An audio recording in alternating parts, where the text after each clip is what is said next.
demokrasi then. Oke, kita mulai pestanya ya. Ini adalah pesta demokrasi. Saya bacakan dulu ini rule of the games-nya. Kita kurang lebih punya waktu 2 jam Bang Akbar untuk berdiskusi. Di 15 menit pertama, Bapak calon presiden akan memberikan paparannya terkait tema kita hari ini. Kemudian nanti para panelis akan menanggapi apa yang disampaikan oleh Pak Ganjar. Dan di 1 jam kedua nanti kita akan berinteraksi dengan para audiens yang ada di sini. Baik. Kalau begitu kita serahkan waktu dan tempat untuk yang terhormat Bapak Ganjar Pranowo, kami persilakan.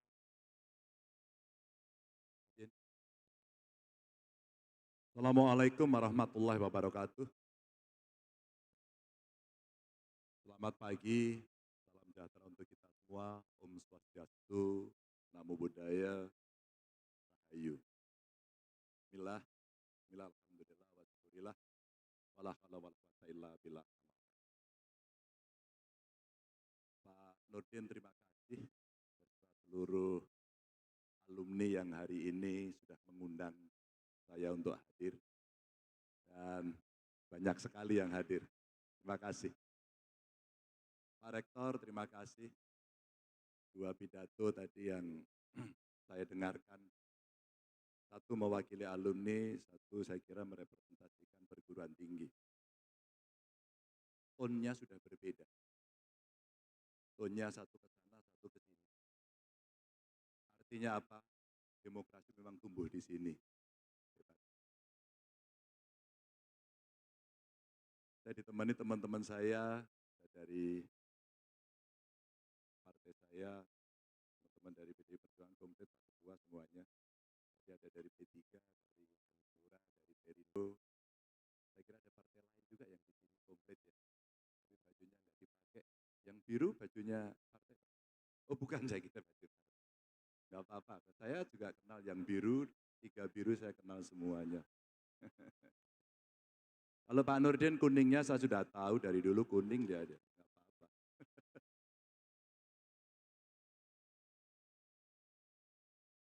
Mas Akbar, satu yang Anggi, panggilannya Anggi aja deh ya. Izin saya menyampaikan beberapa yang sudah saya siapkan. Oh ada. Jadi teman-teman mengontak saya, wabil khusus Bang Akbar, nanti bicara soal ini. Ada beberapa slide yang ingin saya tampilkan. Maka Pancasila sebagai dasar negara ini bisa membangun, tadi Pak Nurdin sampaikan, dan berdebatlah kita panjang sekali soal itu, tapi ini pilihan yang sudah kita berikan.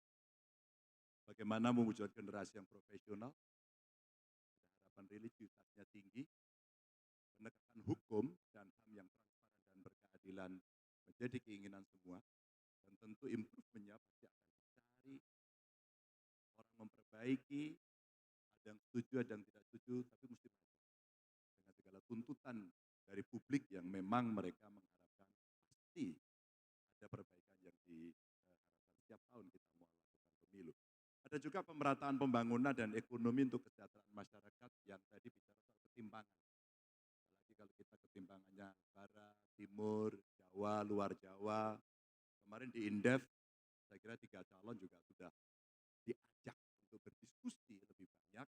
Dan saya kira panelis-panelisnya cukup kredibel, terpercaya, dan kita akan diskusikan itu nantinya. Lanjut. Maka Bapak Ibu sekalian, dari apa yang ada, saya akan memulai dari beberapa ketentuan yang ada dan beberapa kasus.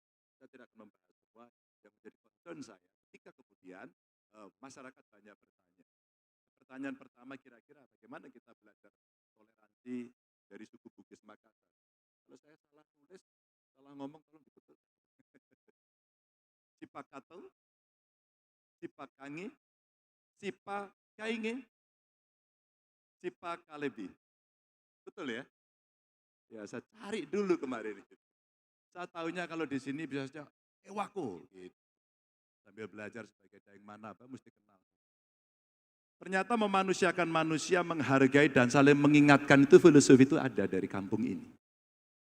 Ada dari kampung ini. Menghormati, menghargai. Berikutnya lagi, kita melihat bahwa kalau kita melihat peringkat toleransi beragama secara global, kita itu tidak terlalu berada pada posisi yang tinggi. Jadi dilihat di sana. Kita itu 166 dari 198 negara. Vietnam itu 110 dan Thailand 97. Ini data yang kemudian bisa kita tampilkan. Maka membangun itu menurut saya mesti ada intensitas bagaimana silaturahmi antar kelompok umat beragama. Ada FKUB, beberapa pengalaman saya waktu itu, kalau FKUB isinya senior-senior. Bagaimana memberikan edukasi kepada yang junior. Kita buatlah namanya FKUB Muda. Agar itu menjadi sebuah kebiasaan dalam Bhinneka Tunggal Ika kita. Kita berbeda kok, gak perlu disamakan kok. Yang perlu dipersatukan saja. Bagaimana kemudian meningkatkan toleransi beragama yang simple? Sebuah pelajaran menarik dari seorang guru TK. Dia mengajak anak-anak muridnya bertandang ke rumah-rumah ibadah. Agar si anak-anak menjadi tahu bahwa ya saudara kita berbeda dari sisi agama. Mereka juga bertandang kepada kelompok-kelompok sosial, katakan seperti panti sosial, agar memunculkan empati. Mereka diajari mengatakan terima kasih, mereka diajari mengatakan mohon maaf, mereka diajari permisi, agar karakter kemudian terbentuk dari anak-anak kita sejak dari kecil. Inspirasi inilah kemudian yang mesti kita dorong, rasanya dunia pendidikan harus mengambil peran ini. Pak Rektor kira-kira begitu. Tentu saja ada banyak catatan yang masuk ke saya, Pak. Kenapa di setiap sekolah guru agamanya tidak sama dalam sisi jumlah? Karena ini kecil, kamu nginduk saja ke sana. Apakah kemudian hak untuk mendapatkan pendidikan itu tidak difasilitasi? Apakah hanya sekedar pada kuantitas saja? Ini pertanyaan yang masuk kepada saya selama kemudian saya berkeliling dan kemudian mereka menyampaikan ide-ide ini. Dan pertanyaan berikutnya ini, seberapa mudah kami beribadah? Apakah Republik ini memberikan ruang yang cukup luas untuk kami beribadah? Protesnya adalah, kenapa kami sulit membuat rumah ibadah? Padahal jaminannya itu bukan di kesepakatan para menteri, tapi di konstitusi. Sekali lagi di konstitusi. Maka bagaimana kemudian menyelesaikannya? FKUB sebagai forum, mereka bisa berdialog. Tokoh masyarakat, mereka juga berkomunikasi. Inilah ruang dialog yang sejak awal sebenarnya bisa dibangun untuk saling memahami. Berikutnya, Bapak Ibu yang sangat saya hormati, ini cerita nilai kemanusiaan kita. Apakah sudah memanusiakan manusia seperti ajaran yang ada di Sulawesi Selatan ini? Kalau kita bicara hukum, di banyak pakar hukum, persepsi terhadap penegakan hukum di Indonesia mengatakan 30,7% menilai sangat baik dan baik. 30%. Artinya apa? Pasti mereka masih banyak yang protes akan nilai keadilan. Dan tentu saja ketika kemudian itu muncul di usia mereka dalam pendidikan, ada satu yang menarik Bapak Ibu. Kesehatan mental. Mereka menyampaikan tekanan-tekanan dalam situasi hari ini membuat mereka stres, mereka tertekan, lalu lari kemana? Maka kemudian tenaga konseling yang ada di sekolah, di kampus, rasanya hari ini penting. Suatu ketika saya dialog dengan anak-anak muda, saya agak kaget karena saya ambil satu kartu. Teman-teman kalau nanti pengen ruang tempat untuk konseling, saya punya kartu siapa yang mau. Saya pikir orang akan malu. Dan dia akan menutup diri. Hari ini tidak. Mereka angkat tangan tinggi-tinggi. Dan ada psikolog di situ, kalau saya bagikan kartu itu, silakan mereka berkomunikasi. Kesehatan mental di tengah situasi seperti ini ternyata anak-anak muda berpikir bahwa kami butuh ruang untuk itu. Berikutnya. Bapak Ibu yang sangat saya hormati, ini permasalahan yang hari muncul. Tadi disampaikan, oligarki politik, sulit mengirim kritik dan saran. Orang tidak mau dikritik. Atau kritiknya versi Bung Rocky yang kemudian menggelegar terus. Dan ada orang yang sakit hati. Buat saya biasa saja. Saya pernah dikritik beliau, saya tulis,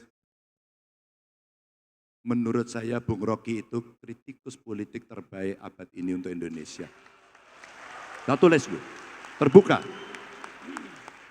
Karena apa? Ya begitulah caranya Rocky. Ada yang jenis ini, ada yang ilmuwan, ada yang lebih kalem. Ya sudah, itulah menurut saya. Kita dengarkan. Apa yang keliru dari beliau? Karakternya memang begitu. Ini menurut saya asik-asik aja. Gitu. Nggak perlu baperan. Maka kemudian kita dari permasalahan ini coba kita dorong. Kita merangkul, mendengarkan semua dengan membuka ruang lebih banyak dialog. Kalau anak sekarang bilangnya piknik dong, piknik. Dan pikniknya mesti jauh. Agar kemudian kita bisa mengerti lebih banyak hal gitu. Dialog itu saya terjemahkan. Dan tadi sudah saya katakan, mana yang harus mendapatkan afirmasi. Dan kemudian dengan teknologi ternyata sebenarnya kita bisa membuat seperti government super apps. Karena teknologi itu yang harus dibutuhkan oleh anak-anak muda. Kalau langsung lapor, langsung kritik nanti dimarahi, mereka takut mendapatkan persoalan, bahkan para komika juga begitu, maka kemana? Dengan alat. Akhirnya mereka lebih bisa menjalankan itu. Lanjut. Saya kira sudah masuk yang terakhir. Maka kemudian saya ambil satu contoh saja. Kesenjangan kota, desa, ada dana desa, kemudian ada permintaan dana, kelurahan kok nggak ada Pak? Ya kelurahannya ditunjuk. Itu political appointee. Maka kemudian kota, saya kira ada Pak Wali Kota di sini, pasti akan bisa masuk ke bawah. Kan RT RW dulu diurus Pak Wali Kota, saya melihat praktek di sini bagus banget. Ya. Kita sampaikan bagaimana kemudian desa tidak dikotakan. Desa biar menjadi desa, ini salah satu contoh aja, dan kemudian dia berkembang karena SDM-nya diperbaiki. Ketika kemudian akses pendidikan sulit, kemudian kemiskinan juga menjadi kendala untuk mereka bisa mendapatkan hasil pendidikan bagus, jadinya pengalaman saya sendiri. Maka keluarga miskin yang hari ini ada, oke, ada kategori mungkin desil 1, desil 2, yang negara harus mengambil alih untuk memberikan bantuan terus-menerus. Tapi saya kira yang nyebur, terus kemudian mereka punya kemampuan anak-anak yang hebat dari keluarganya, kita kasih akses pendidikan. Saya bayangkan kalau satu keluarga miskin ada satu sarjana yang kita berikan akses pendidikan yang dijamin oleh negara, rasanya dia akan merubah nasib keluarganya. Saya punya pengalaman sedikit Bapak Ibu. Kenapa ya kemudian kita kasih terus mereka miskin. Ketemulah satu keluarga dan mereka menyampaikan gini, Ibu problemnya apa? Pak saya mau mensekolahkan anak saya. Menyekolahkan anak saya itu sulit Pak. Kami nggak punya biaya. Kita kasih beasiswa gimana Pak? Kami nggak bisa alat transportasinya. Sekolah virtual bagaimana? Ya kita butuh waktu. Untuk belajar, untuk punya alat, untuk ya membeli dan sebagainya. Pinginnya sekolah yang seperti apa? SMA, SMK ini anak-anak SMP ini. Pak, saya maunya SMK Pak. Kenapa SMK? Biar cepat kerja. Inspirasi yang muncul dari masyarakat ini kemudian saya bikin, oke yuk kita membuat SMK hanya untuk keluarga miskin. Kita jamin seluruhnya, boarding school, dan ternyata investasi 3 tahun ini hasilnya luar biasa. Tahun keempat mereka sudah bekerja dan mereka selesaikan hutang keluarganya, dia selesaikan urusan rumah tangga di keluarganya, dan yang saya terharu, ibu saya sekarang nggak boleh kerja Pak. Dia harus istirahat di rumah. Gantian saya yang bekerja. Sebuah nilai budi pekerti menurut saya yang hebat sekali diberikan oleh si anak. Dan dari desa mereka bisa mengakses pendidikan, dia kembali ke desa, kemudian dia membangun dengan segala kearifannya, dan inilah yang kemudian bisa mendorong anak-anak kita bisa punya sesuatu yang lebih baik. Terakhir Bapak Ibu, maka dari segi keadilan ini kalau kita lihat 42% dari kepala keluarga di Sulawesi Selatan ternyata petani. Kemarin kita ngomong keliling di banyak tempat, tidak hanya di Sulawesi Selatan sih, di banyak tempat. Pak Ganjar pupuk sulit. Harga beras sekarang mahal, obat-obatan mahal. Yang saya bayangkan nih, ini koperasi nih. Kenapa kita tidak hidupkan KUD lagi? Kenapa kita tidak mendampingi koperasi lagi? Kenapa tidak kita latih Mereka yang mengelola koperasi menjadi profesional. Small Undong, sebuah LSM di Korea Selatan ini pernah saya kunjungi tahun 2005 saya kira. Mereka menyampaikan begini, kami ini membangun salah satunya belajar dari Indonesia, apa itu? KUD. Ternyata mereka belajar. Nah, ada yang hidup, kemudian ada yang tidak bagus, saya kira mesti revitalisasi kekuatan ini. Dan ini kalau kita bisa lakukan, maka petani-petani kita akan punya banyak sekali kenyamanan, keamanan, bahkan membangun entrepreneur di antara mereka untuk bisa saling kolaborasi dan melengkapi.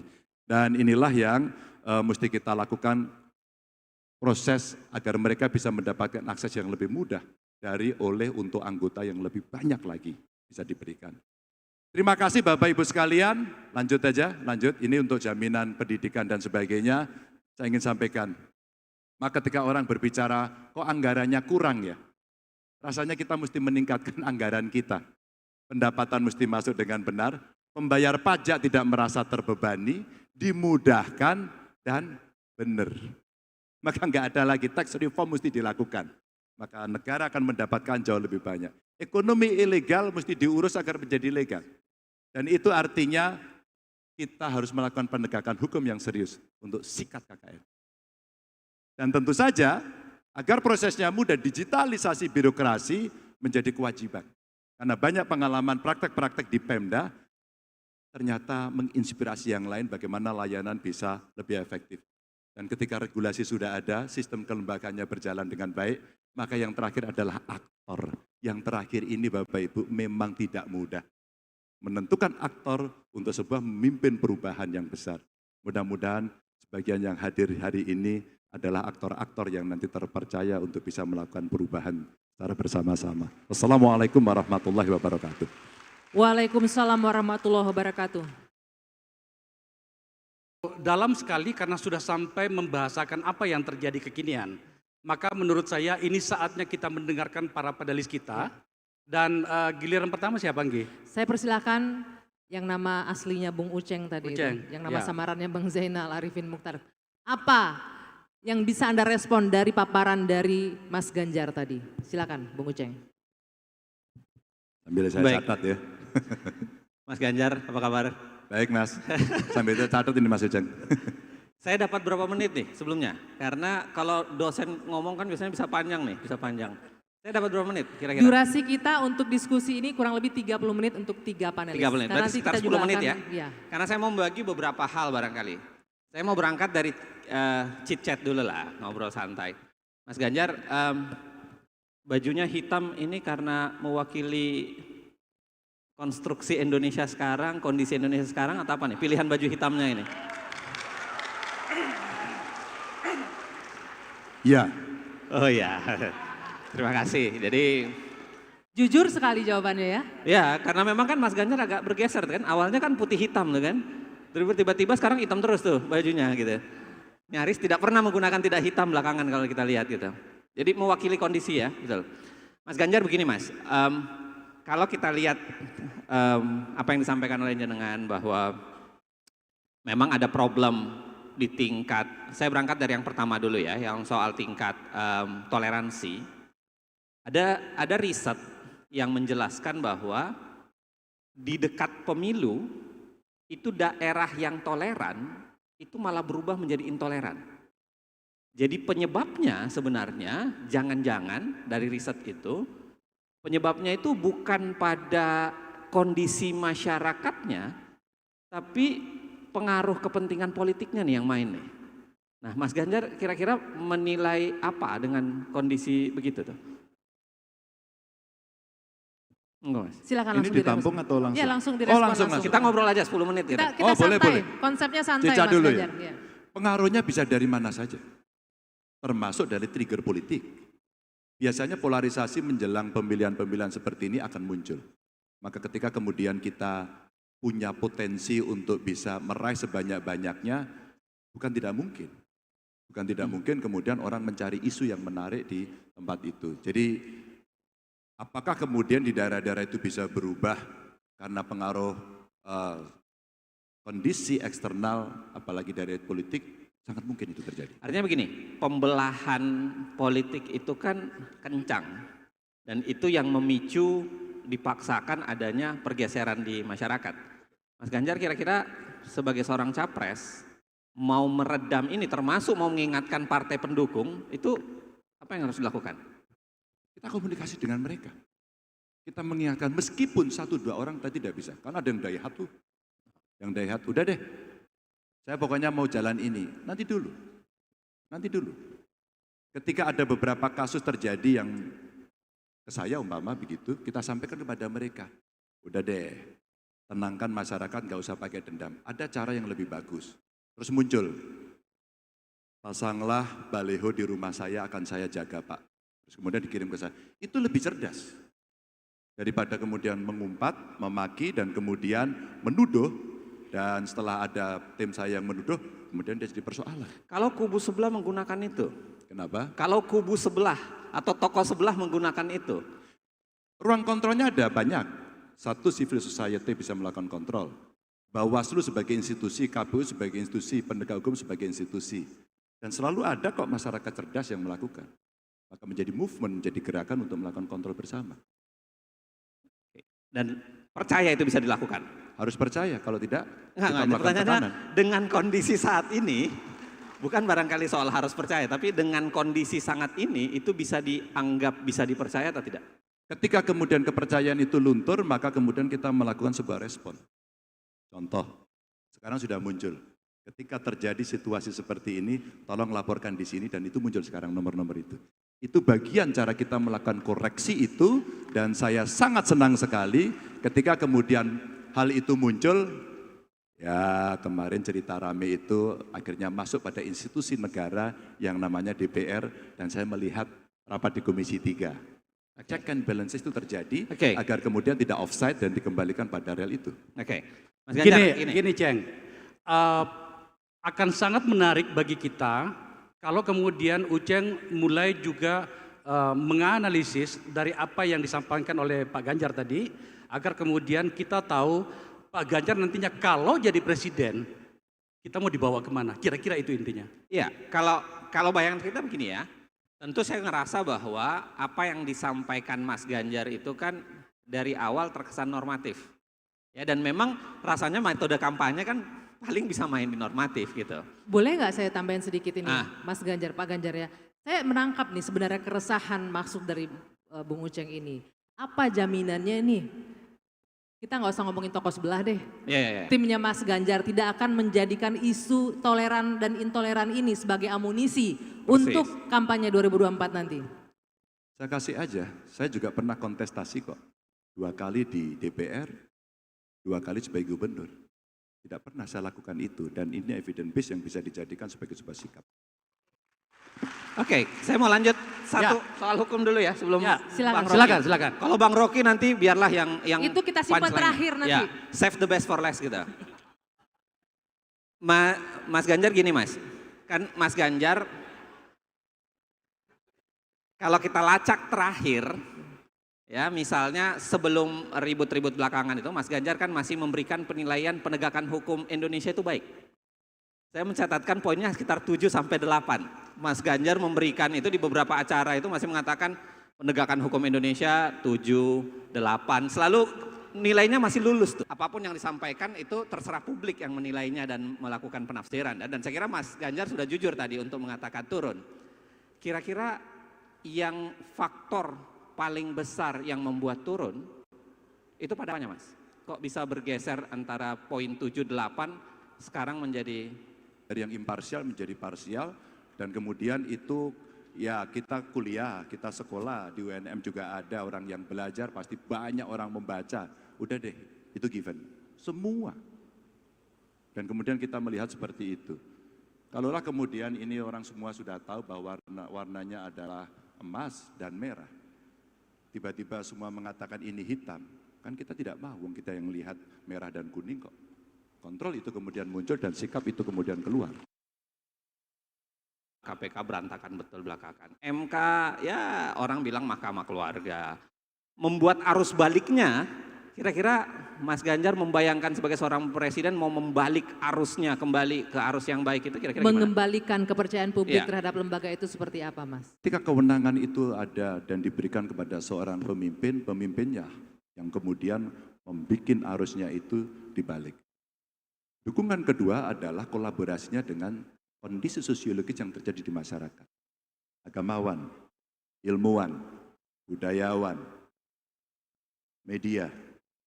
Ketika kegelisahan itu semuanya muncul, rasanya ini yang mesti diakomodasi untuk kemudian membalikkan situasi itu. Dan ketika regulasinya tidak mencukupi, ya dirubah regulasinya.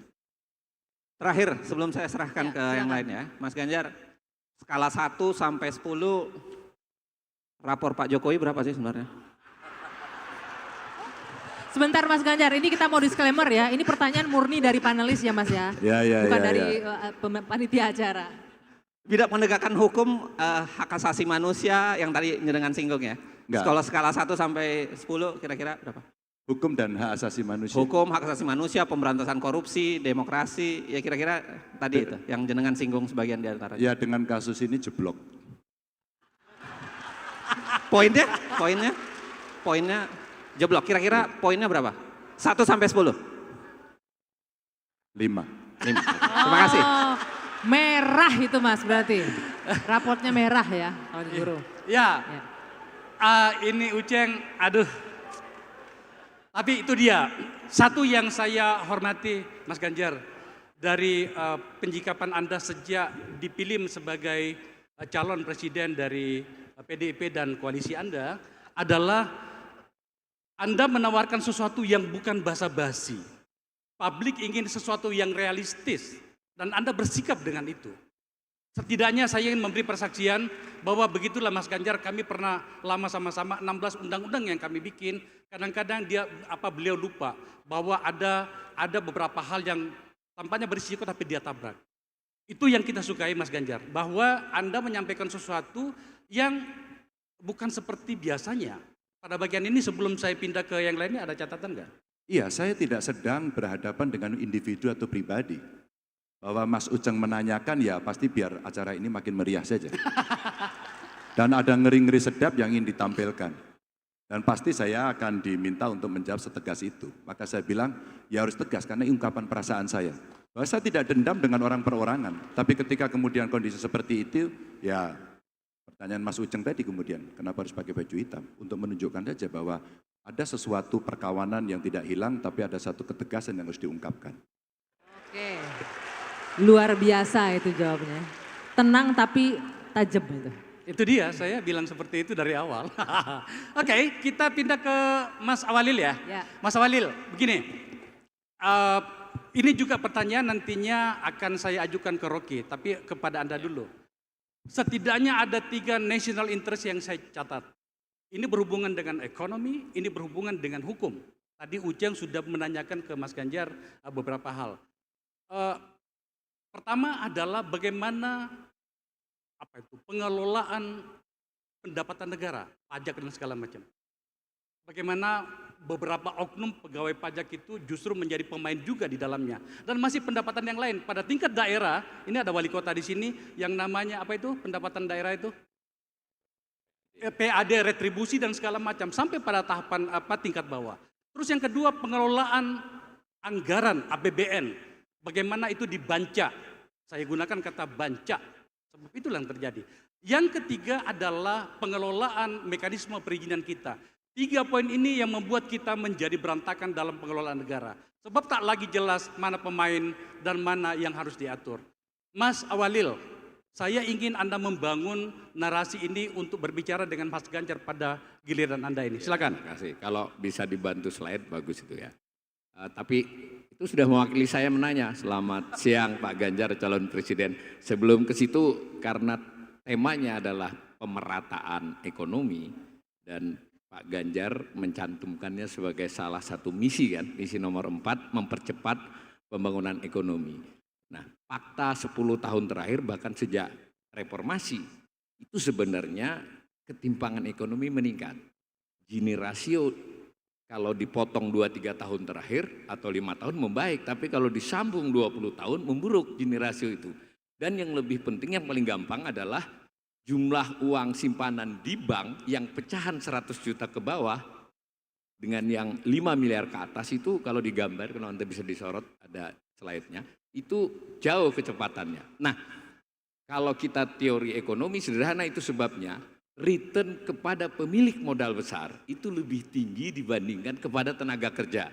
Jadi jika yield return kepada pemilik modal lebih besar dari pertumbuhan ekonomi, itu ketimpangan pasti terjadi. Karena secara sederhana pertumbuhan ekonomi adalah terdiri dari modal dan tenaga kerja, berarti bagian tenaga kerja rendah. Pertanyaannya adalah kita bicara mau mempercepat pemerataan pembangunan ekonomi, bagaimana sikap Pak Ganjar terhadap posisi modal vis-a-vis tenaga kerja. Itu dulu Pak, kan itu nanti panjang cerita. Posisi? Bung Awali, sorry, posisi? Modal, khususnya modal besar, termasuk modal luar negeri, dibandingkan tenaga kerja. Karena itu salah satu persoalan paradigma Indonesia sejak reformasi, tidak hanya sama Pak Jokowi.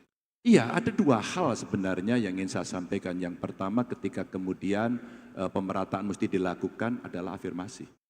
Tanpa afirmasi tidak akan terjadi apapun. Tidak akan terjadi apapun.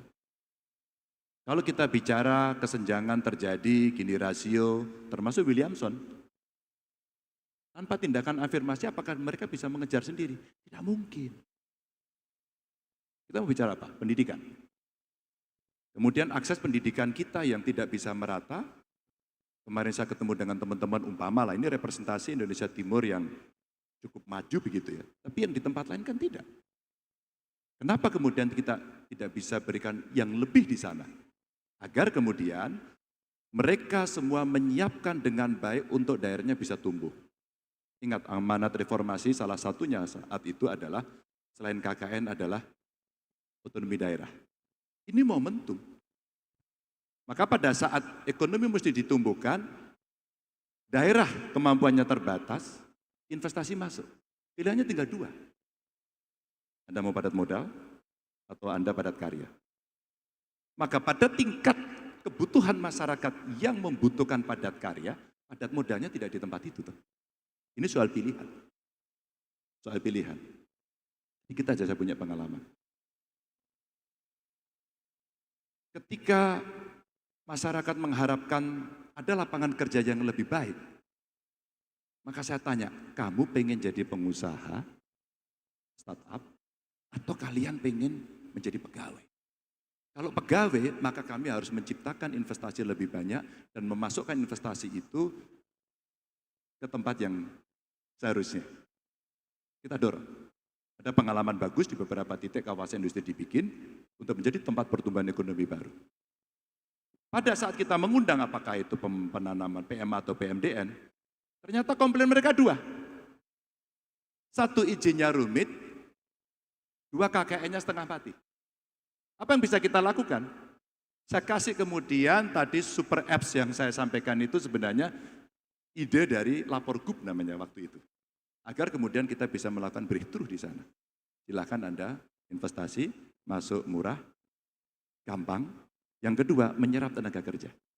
Disitulah kemudian kita menyiapkan dukungan persiapan SDM agar mereka bisa masuk ke situ.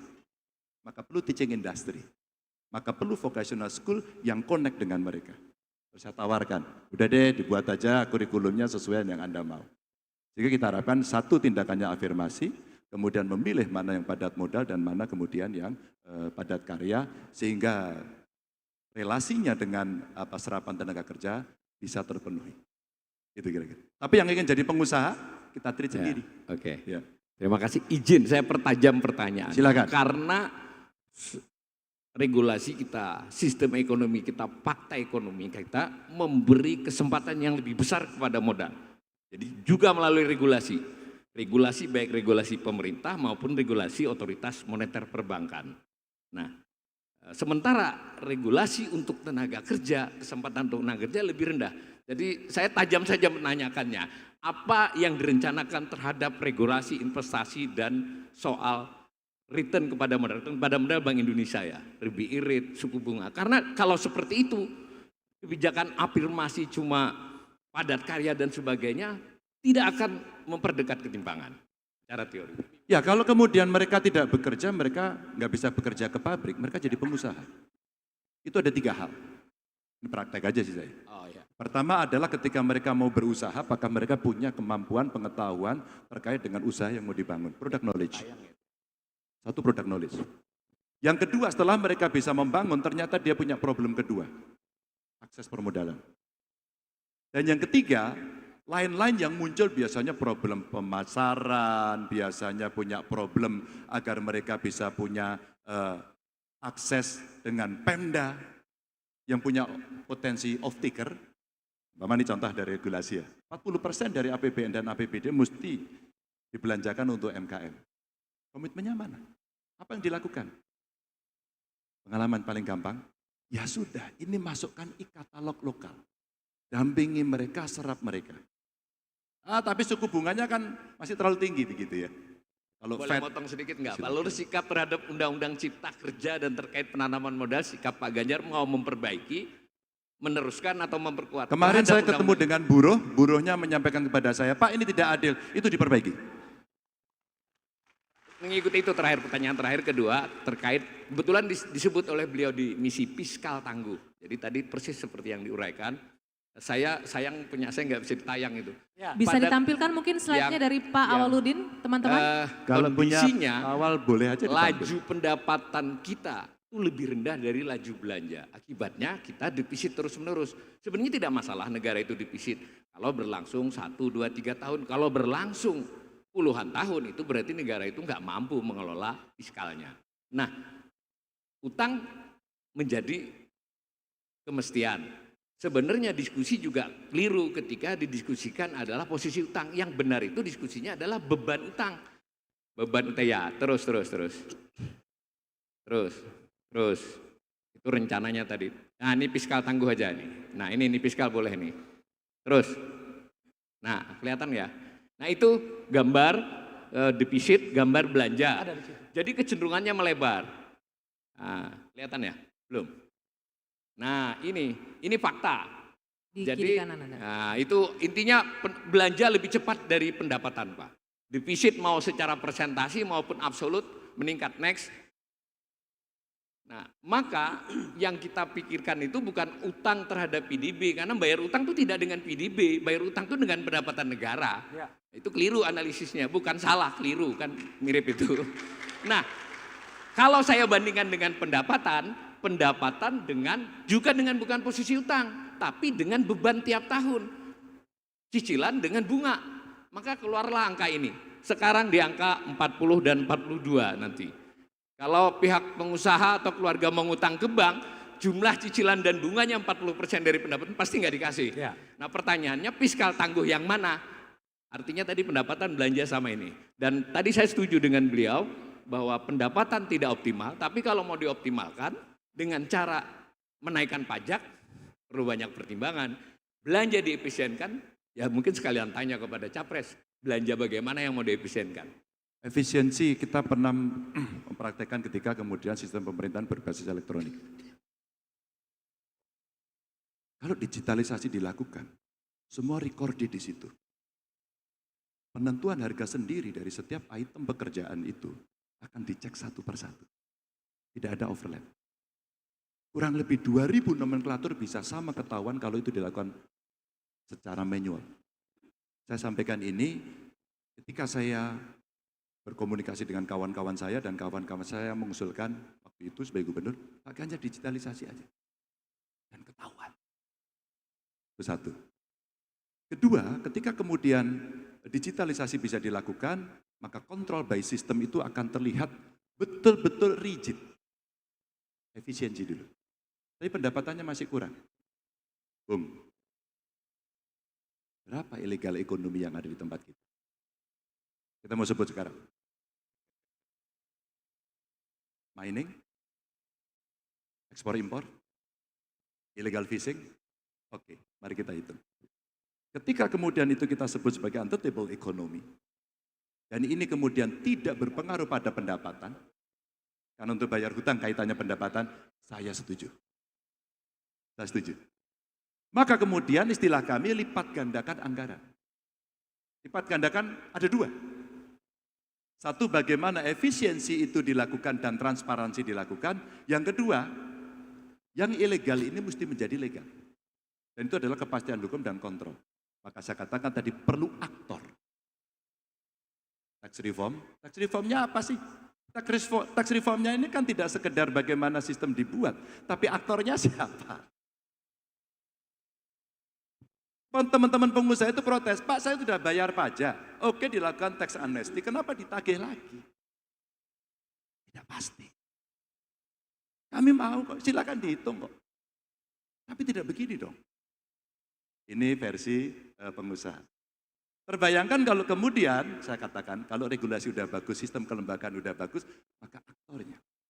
Saya kemarin diskusi dengan beberapa orang ekonom, kita sampaikan, saya gulirkan tax reform. Nah, tax reform ini menarik Mas. Bukan menaikkan, mengoptimalkan saja. Mengoptimalkan saja. Berapa sih pembayar pajak sekarang dari yang punya NPWP? Aduh, ternyata hanya sedikit. Padahal hanya sekedar optimal saja. Saya meyakini ketika kemudian itu dilakukan dengan sungguh-sungguh, dengan komitmen, maka itu akan tercapai. Dan saya tanya, teman-teman pengusaha Anda takut gak seperti ini? Pak, kebutuhan kami hanya satu, pasti. Coba, orang melaporkan SPT, Sebenarnya ketika dia membeli sesuatu, dia belanja sesuatu, apakah pajaknya sudah dihitung apa belum? Pasti jawabannya sudah. Pertanyaan berikutnya, ketika sudah, kenapa kami harus melapor lagi dan kami tidak ingat apa yang dilakukan? Dengan digitalisasi sebenarnya dia akan connected ke semua sistem dan kemudian terekam bahwa ini kami. Begitu. Oke, Lebihnya Mas Ganjar, boleh sebenarnya cocok juga ini kaitan. Agak seneng saya mikirannya agak nabrak. Agak gitu. berat diskusinya. Saya mau menambahkan. Kandidat menteri lah, kandidat menteri cocok. Mau melanjutkan sedikit nih Mas Ganjar dari Pak Silakan, Aludin silakan. tadi terkait dengan tax reform dan mengoptimalkan pajak. Ini tuh kayak seperti rahasia umum ya, kalau pengelolaan pajak kita itu seperti apa. Bisa dilihat masih banyak yang bocor di mana-mana untuk perolehan pajak pendapatan.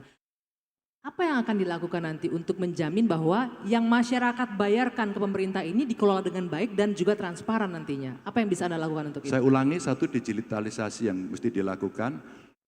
Mereform tax, ada beberapa reform kemarin yang para pakar dikasih masukan ke saya. Kasih masukan ke saya yang cukup punya ekspertis tinggi. Tentu saya tidak terlalu expert pada soal itu. Ketika kemudian menyampaikan, Mas kelembagaannya. 2, aktornya. 3, Presiden mesti direct langsung kepada akses itu. Jadi langsung ya mengawasi itu ya. Nah, Anda lihat pengalaman Jepang, Anda lihat pengalaman Amerika. Maka tiap hari Presiden akan tahu berapa sebenarnya real pendapatan yang ada di situ. Karena praktek itu yang selama ini ya katanya jadi isu iya karena tidak dilakukan. Coba dilakukan. ya. Satu lagi yang menarik Bang Akbar, tadi gaspol, gandakan anggaran, terus apalagi tadi sikat KKN dan poles birokrasi. Nah, Anda sebagai orang yang pernah di legislatif, yang mengurus anggaran juga, nanti akan berada di eksekutif, pasti akan tahu kan Mas Ganjar, sudah mengetahui lah gambaran. Jika bicara anggaran, ini teman-temannya Bang Akbar DPR pasti, wah langsung ini. Tadi Bang Akbar juga sudah singgung, ini jadi apa? Bancakan dan lain-lain. Bagaimana ketika ada konsep untuk menggandakan anggaran, tapi untuk bisa mengontrol ini juga tidak akan kemana-mana gitu. Ya kontrolnya kan check and balances. Ada eksekutif, ada legislatif. Pemerintah itu kan prosedurnya dia mengusulkan, DPR-nya bilang setuju atau tidak. Pertanyaannya, kalau kita menggunakan sistem yang transparan, maka publik pun bisa ngontrol. Bancaannya kan kelihatan, heavy-nya akan kemana, untuk belanja apa, orang akan bisa melihat. Memangnya kemudian civil society dan para aktivis diam saja, Mbak? Enggak. Satu contoh, Mbak. Ketika kita membahas seperti itu, akses masyarakat untuk bisa tahu seberapa sih? Rapatnya di mana? Karena pada prinsipnya sebenarnya masyarakat itu bisa melihat secara terbuka seluruh proses pengambilan keputusan. Di Jerman itu menarik, Mbak. Rapat paripurna itu gedungnya menarik, dia di bawah dan atasnya kaca. Dan penontonnya itu rakyatnya dari atas ngelihat ke bawah. Apa yang kalian lakukan? Simbol apa yang diberikan? Ternyata apa? Dialah tuannya, rakyat itu, dan dia boleh mengontrol kapanpun. Dan itu sistem yang akan membuat orang tidak main-main. Meskipun tentu saja, mereka akan bisa mencari celah cara-cara itu. Kita tidak akan bisa menghilangkan itu nol, tapi kita bisa mengeliminasi. Itu yang paling rasional. Transparansi ya, Boy. Luar biasa. Ya. Tepuk tangan dong. Oke. Silakan. Tibalah saatnya kita berbicara dengan Rocky. Saya pikir tadi tibalah saatnya akhir dari acara, bukan Ya. ya? Bukan ya, belum. Gini, ya? Rock. Ya.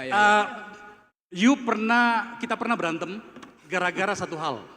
PowerPoint. Oke. PowerPoint. Iya, dia menghajar saya di salah satu acaranya di televisinya ini. Sekarang pertanyaanku begini, menurutmu Rock, masih perlukah PowerPoint itu diabaikan atau kita memang harus kembali ke situ ketika kita mendapatkan banyak realitas di mana memang harus jelas identifikasi kita tentang problem bangsa. You selama ini selalu berbicara tentang perilaku politik. Tadi Mas Ganjar menjelaskan banyak hal tentang oligarki dan segala macam. Saya hari ini tidak mau berantem dengan Murok, karena saya adalah moderator. Sekarang berikan kita penjelasan dan kemudian men-challenge pikirannya Mas Ganjar agar kemudian hal-hal yang tidak perlu terjadi ketika jadi presiden beliau itu memang tidak perlu terjadi. Silakan Rok. Oke. Akbar Faisal, AFU. Akbar Faisal University. AFU. Saya memang pernah berantem sama Akbar. Karena waktu itu dia presentasi pakai PowerPoint. Lalu saya bilang, orang yang pakai PowerPoint itu nggak punya power dan nggak punya point.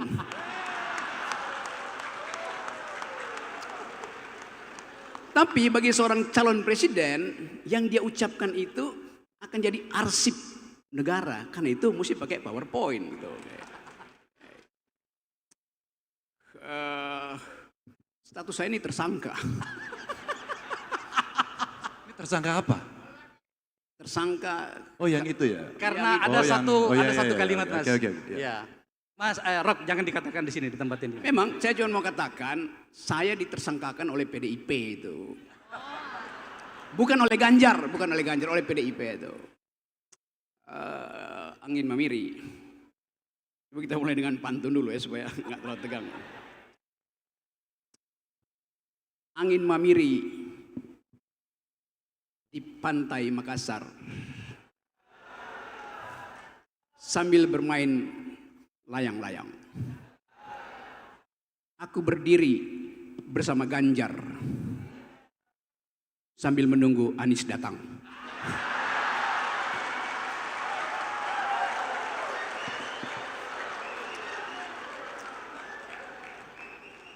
Apa beda UNM dan UGM? Karena saya berkali-kali ditolak di UGM dan diterima di UNM.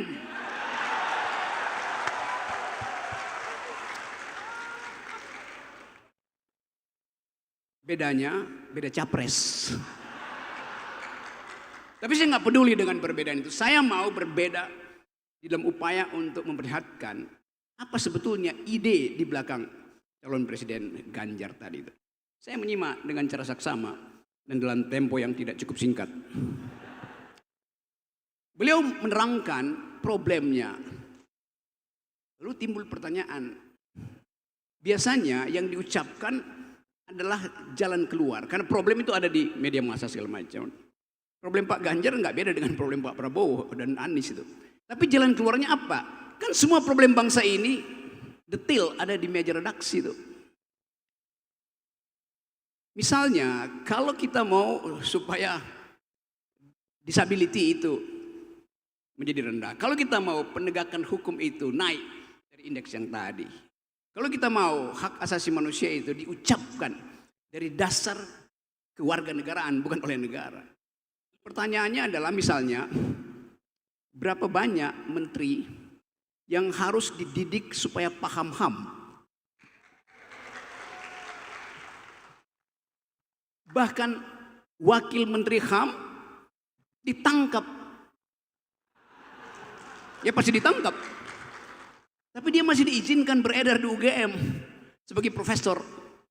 Sebetulnya begitu dinyatakan tersangka dia mundur dari ke guru besarnya. Itu problem etis kita itu satu itu. Yang kedua untuk menghasilkan semua ide yang diucapkan oleh Pak Ganjar. Ekonomi mesti tumbuh berapa persen? tax ratio mesti diperbanyak, melebar ke berapa itu. Kan itu hal yang mesti langsung bisa dijawab itu kan, supaya kita cek fact.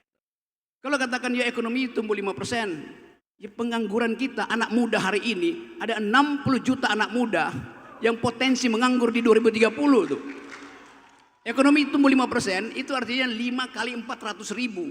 Setiap pertumbuhan 1% ekonomi menghasilkan lapangan kerja 400 ribu. 5% itu menghasilkan 2 juta orang. Lalu yang 58 ngapain itu kan? Jadi pertanyaan-pertanyaan fundamental ini mesti bisa dijawab. Per hari ini ada 19,7 juta manusia Indonesia tidur malam dengan perut kosong. Karena tingkat kelaparan di Indonesia paling tinggi di Asia. Per hari ini ada 15,5 juta anak muda mengalami gangguan mental. Dan akses pada kesehatan mental hanya 2%. Jadi ini real yang mesti dijawab secara tuntas itu. Oke. Itu soal yang mesti kita olah supaya kita nggak beli kucing dalam karung itu. Seandainya pun Anda beli kucing dalam karung nggak usah panik. Karena karungnya bolong, udah ketahuan kucingnya apa itu. Tapi saya mau menghormati satu prinsip yang kita kembangkan hari ini. Yaitu tadi kata Pak Nurdin, bertengkar di dalam ide, bertengkar di dalam pikiran itu. Oke, coba saya skip dulu ini. Saya mau lihat apa pengetahuan Pak Ganjar tentang keunikan Pulau Sulawesi itu.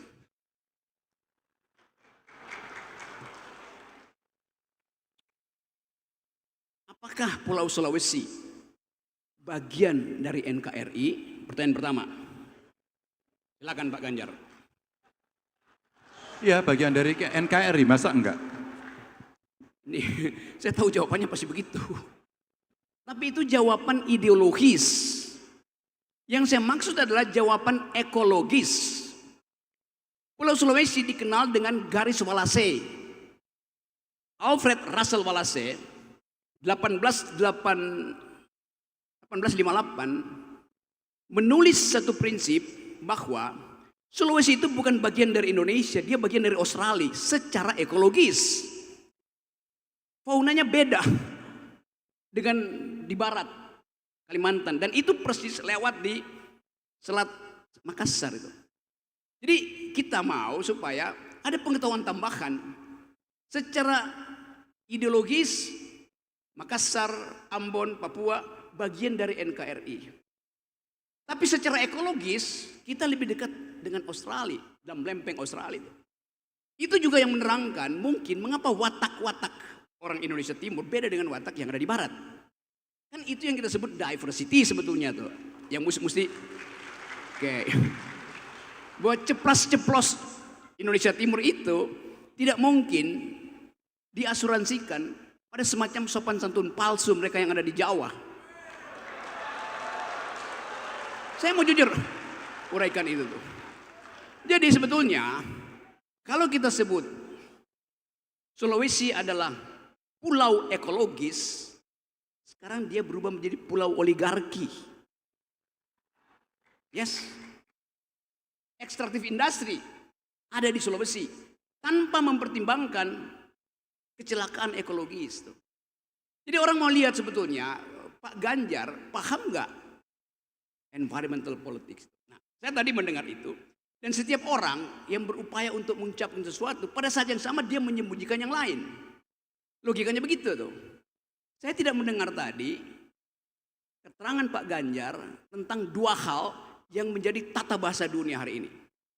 Kalau Anda di luar negeri, apalagi orang Indonesia ke luar negeri, mereka akan tanya, seminar internasional, dia nggak akan tanya do you speak English, do you speak French, do you speak Dutch, do you speak macam-macam.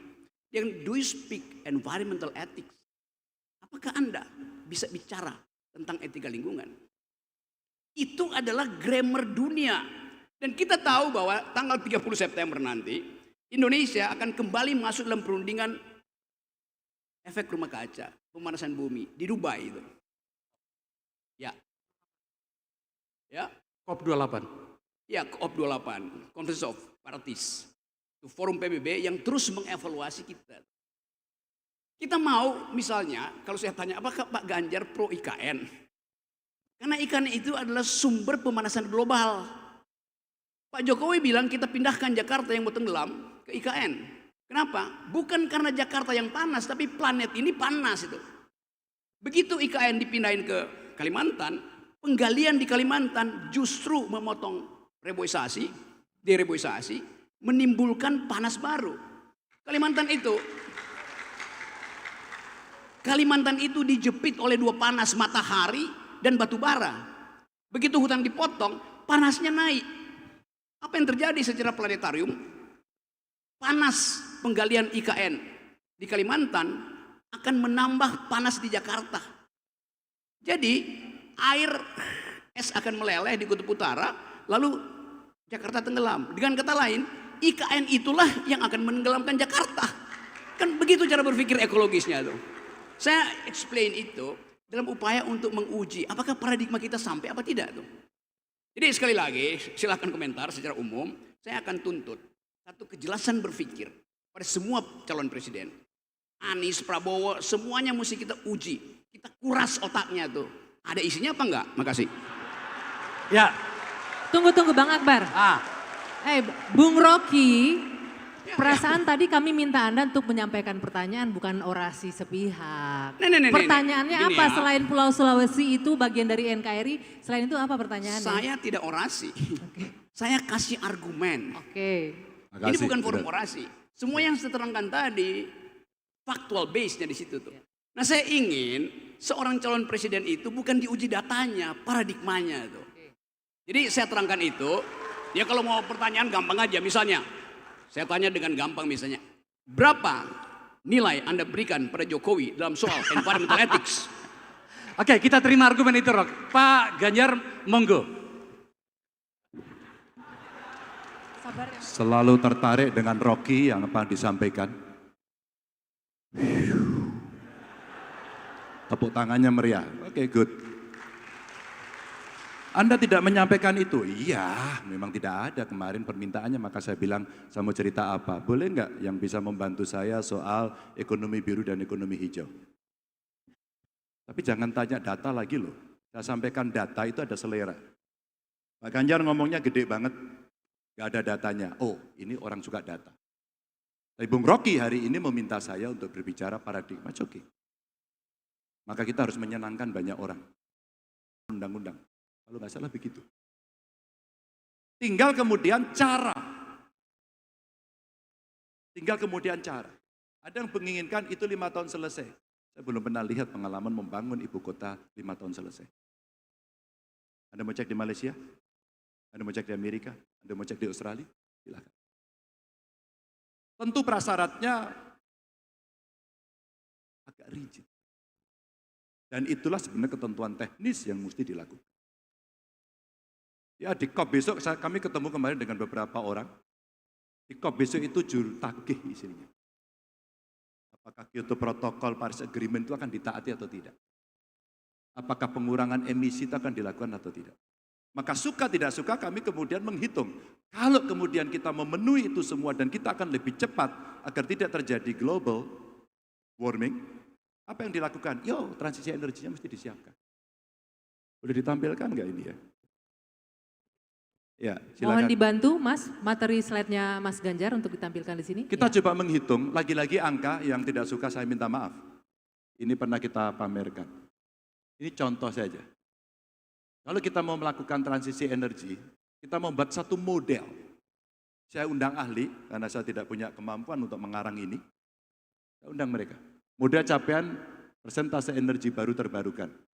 PLN sudah membuat analisis, ada air, geothermal, matahari, angin, yang kemudian orang mengatakan itu lebih hijau, lebih ramah. Pak Ganjar, ini pertanyaan duta besar Belanda waktu itu. Kan Anda masih pakai coal sekarang untuk energi Anda. Apakah Anda akan merubah? Pasti, kan kita udah sepakat ini.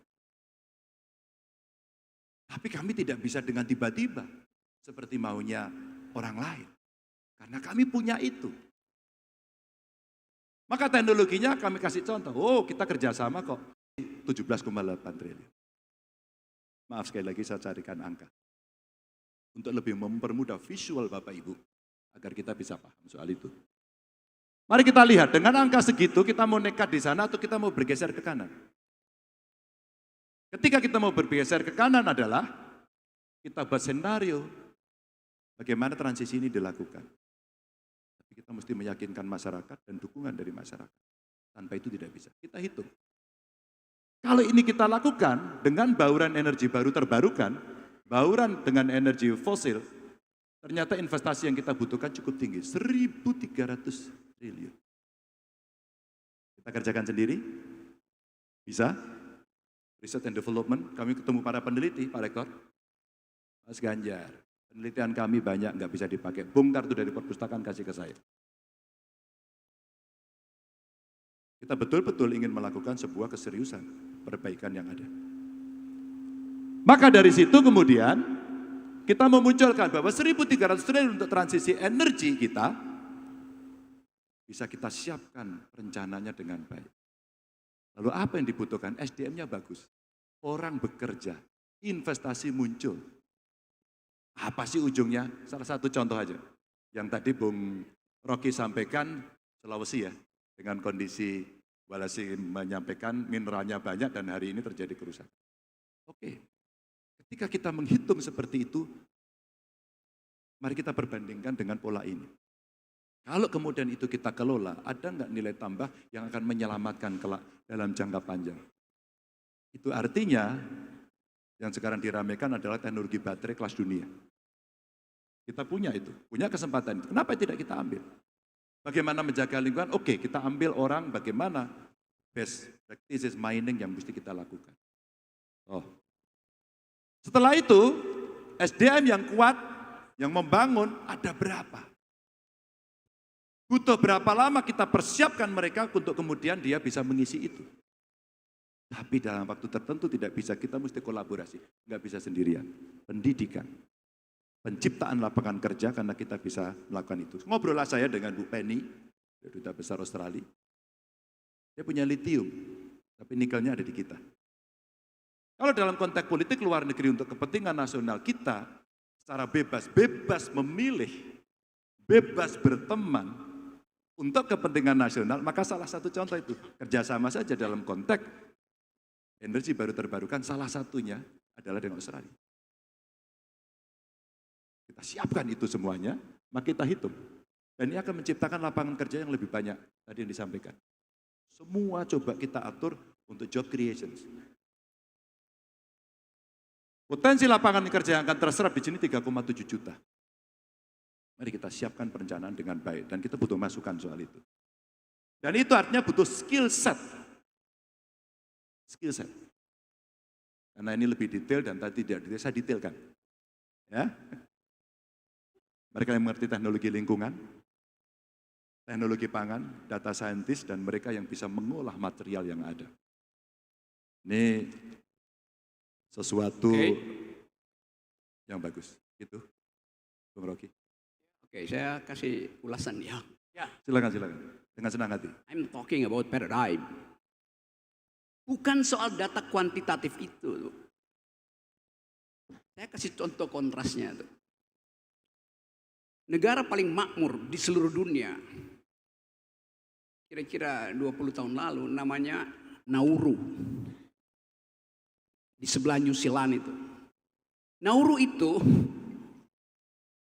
pendapatan per kapita tertinggi bertahun-tahun karena mengekspor dan mengeksploitasi tambang fosfat. Sekarang dia negara paling miskin yang bahkan mau dievakuasi oleh PBB itu. Karena habis tambangnya. Jadi Anda bayangkan dalam 20 tahun negara paling kaya itu berubah jadi negara paling miskin. Anda terbang ke Nauru, Anda lihat bangkai-bangkai mobil di situ, dibiarin aja.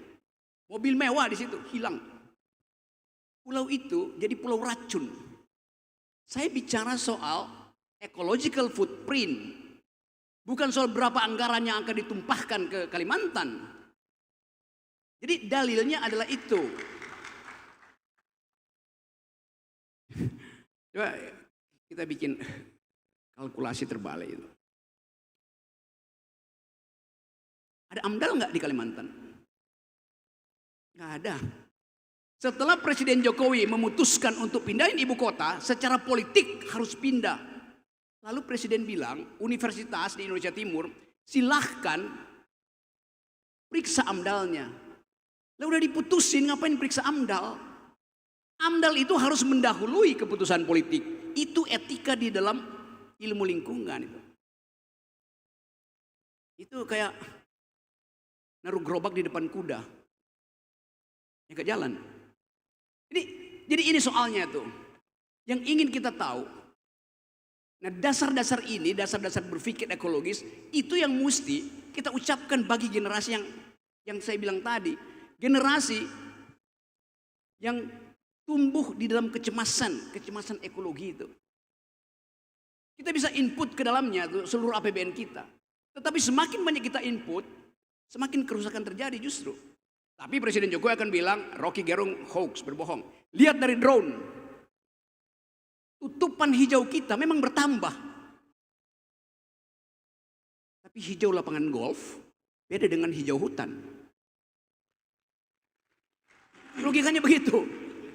Jadi sekali lagi Pak Ganjar, ucapkan sesuatu supaya generasi baru, generasi muda yang 60% masih menahan suaranya sebagai undecided voters atau swing voters itu tahu bahwa Ganjar Pranowo bicara dua hal yang menjadi grammar dunia. Satu soal lingkungan, dua soal security global itu. Oke, saya tugaskan itu dibicarakan di sesi berikutnya, bukan di sini, tapi di UGM. Silakan, Mas. Oke. Terima kasih atas penugasannya. Hari ini saya jadi petugas Rocky. Thank you, Bung. Tapi boleh saja, dikit ya, dikit aja. Saya sepakat. Karena isu lingkungannya ada, tapi hari ini kita pada posisi ini. Gak ada sebuah keputusan tiba-tiba terus besok semuanya energinya hijau, besok energinya biru. No. Maaf. Soal itu kita beda. Bisa ditampilkan lagi Mas? Boleh. slide-nya? Ekonomi hijau kita sampaikan, saya kasih slide ekonomi biru. Mudah-mudahan yang muda tertarik. Dan ini butuh anak muda untuk terlibat. Hari ini, dan position kita adalah di sini dan akan melakukan transisi. Dan kita menyiapkan itu. Tapi tidak hari ini hasilnya. Maka kenapa saya berdiri di sini dan menyampaikan gagasan itu. Ekonomi hijaunya, saya contohkan satu saja tadi yang terkait dengan energi. Yang kedua, ekonomi biru. Ini yang terjadi. 77% wilayah kita laut. Namun sektor maritim ini kontribusi kalau kita bicara dari sisi duit 7,6% dari GDP. Ya. Dan angka-angka ini, sekali lagi saya tidak akan merepotkan Bapak Ibu, hanya untuk memberikan visual. Bahwa yang saya omongkan itu dihitung. Kami tidak asal ucap. Kami tidak mau kemudian memberikan sesuatu, ini dieksekusi apa enggak ya? Karena betul, Bung Rocky menyampaikan, kan ini akan menjadi catatan, maka sangat hati-hati. Gak bisa hanya dengan populisme saya katakan no, sana bilang yes saya no, sana yes. Kita balik juga gitu, gak bisa. Ada juga wisata sebagai potensi ekonomi yang tanpa mengeksploitasi. Ini masukan dari bawah, saya tampilkan. Dari potensi yang ada ini, kita punya kok sebenarnya blue carbon credit. Anak-anak muda kita tahu ini. Tapi kita tidak terlalu optimal ini. Maka dalam konteks hubungan luar negeri, kepentingan ekonomi, ASEAN, dalam kepemimpinan kita di ASEAN, mestinya kita bisa membawa ini untuk keluar. Inilah ekonomi baru saya sebut. Hijau, biru saya kelompokkan. Dan kalau kemudian proses transisi ini dilakukan, bisa berhasil, maka tadi saya coba catat apa yang ada, mana tadi saya tulis catatannya dari Bung Rocky. Nauru, fosfat, dia tidak melakukan downstreaming kok. Dieksploitasi dan jual begitu saja kok. Maka apa? Sudah dia jual, habislah dia.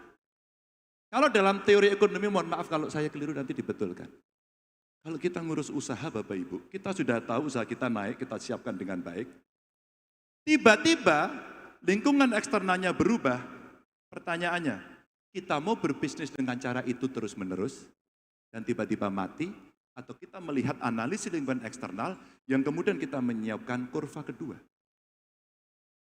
logika berpikir kita dalam konteks lingkungan, kita sedang menyiapkan kurva kedua agar tidak decline. Dunianya membuat Kyoto Protocol, Paris Agreement, COP besok yang ada di Dubai ya, Uni Emirat, kita siapkan. Tapi pada sisi lain anak muda yang tidak suka bekerja di bidang itu yang mungkin itu maaf kotor dan merusak, saya ingin menyampilkan ini. Anak-anak muda kita bisa geser ke sini. Kalau ini menjadi kekuatan ekonomi kreatif yang tumbuh, maka itu menjadi sebuah deposit yang akan kita gunakan ketika situasi menjadi sangat darurat. Saya sebenarnya gugup. Kenapa saya gugup? Bukan karena Mas Ganjar, tapi karena ada Rocky Gerung. Rocky Gerung ini kan simbol orang Indonesia yang cerdas, ilmunya seluas gurun, tapi tidak ada satupun simbol yang sah kalau dia pernah belajar. Artinya tidak ada ijazahnya Pak. Tapi ilmunya seluas gurun. Jadi wajar kalau profesor seperti saya itu gugup. Nama saya Profesor Dr. Insinyur Jasrudin. Saya dosen Universitas Negeri Makassar. Bang Akbar ini mempersilahkan saya karena dulu saya uji waktu dia program doktor. Makanya dia takut sama saya. Ya, malaki. Saya dari Kabupaten Luwu Timur, 600 km dari sini. Ada bupati saya di sini, Pak Budiman. Ketua? Oh, ketua PDI di sana. Bapak yang bilang. Baik. Mas Ganjar. Data-data tadi menunjukkan, satu, indeks hukum kita cuma sekitar 30%. Kalau itu kita bawa ke seluruh aspek kehidupan kita, salah satunya adalah pembangunan ekonomi kita, maka sebetulnya grafiknya Pak tentang belanja dan pendapatan itu Pak, tidak seperti itu. Karena yang Bapak tampilkan 30% saja Pak dari hasil pembangunan kita. 70%-nya itu mafia Pak. Jadi sudah dikorupsi dulu, baru dibikinkan statistiknya. Jadi hasil pembangunan kita itu adalah sisa dari penyelewengan.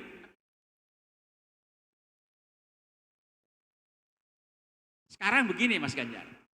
Izin Prof, boleh langsung ke pertanyaannya Prof, karena kita masih ada. Profesor juga bisa kasih komentar sedikit dong. Masa Mas Rocky boleh kita tidak?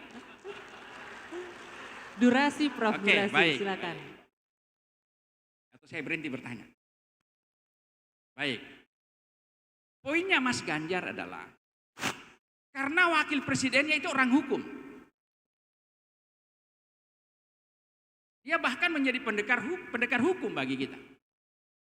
Masalahnya adalah wakil presiden itu adalah pelengkap penderita. Jadi kalau mau masih banyak pertanyaannya begini Mas Ganjar.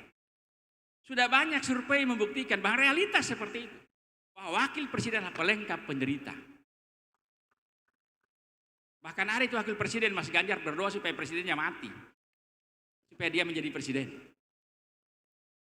Pertanyaan saya adalah, apa yang Mas Ganjar akan lakukan supaya ahli hukum yang menjadi wakil presiden pelengkap penderita tadi itu bisa produktif dalam penegakan hukum di Indonesia? Oke. Baik, sudah ditangkap poinnya, penegakan hukum. Satu ya. lagi dong, satu lagi. Yang kedua, Mas Ganjar, Bapak bicara tentang ekonomi dan seterusnya. Indonesia negara besar, SDA-nya banyak. SDM-nya melimpah. Tidak ada satu negara pun yang bisa survive kalau SDM-nya tidak berkualitas. Garda terdepan dari SDM suatu bangsa pasti ada pada tenaga pendidiknya. Tapi bagaimana Indonesia mau berkualitas pendidikannya jika gurunya, dosennya di bawah garis kemiskinan? Baik, Mas Ganjar, satu lagi Bu, tenang aja. Ini penting. Pak Jas, saya hormati ini tapi ada waktu kita. Oke, 30 kita akan detik, melibatkan yang lain. 30 detik. Gaji guru kita Mas, yang sudah tersertifikasi, dosen juga begitu. Hanya 200.000 per hari. Bagaimana mau menonton kontes apa tadi itu? Yes, festival. Mana ada guru yang bisa nonton, dosen pun tak bisa, Mas.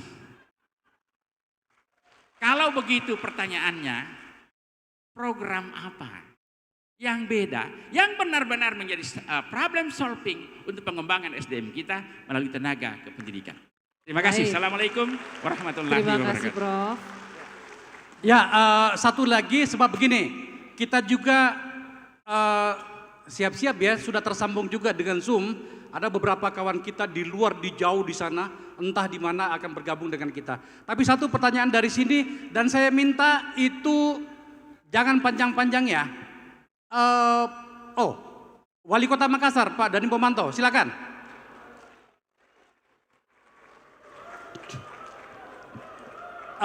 Tolong teman-teman.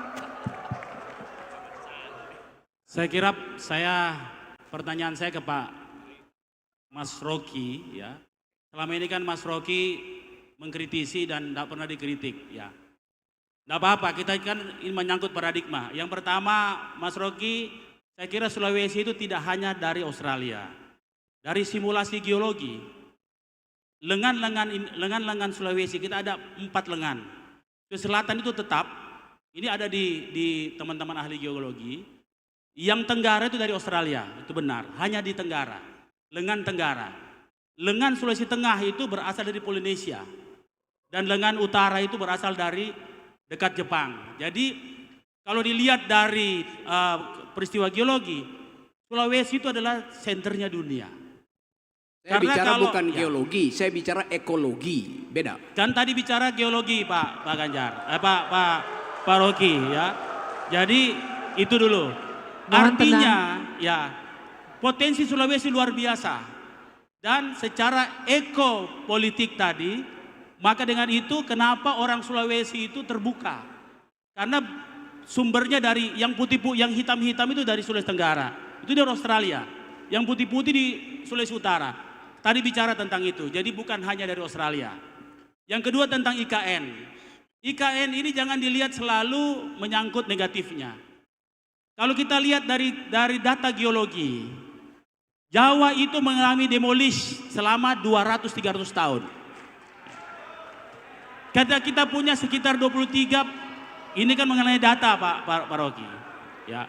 Jadi sebenarnya, ya, nggak apa-apa, ini kan menarik ya. Jadi Pak Rocky, saya punya data soal itu.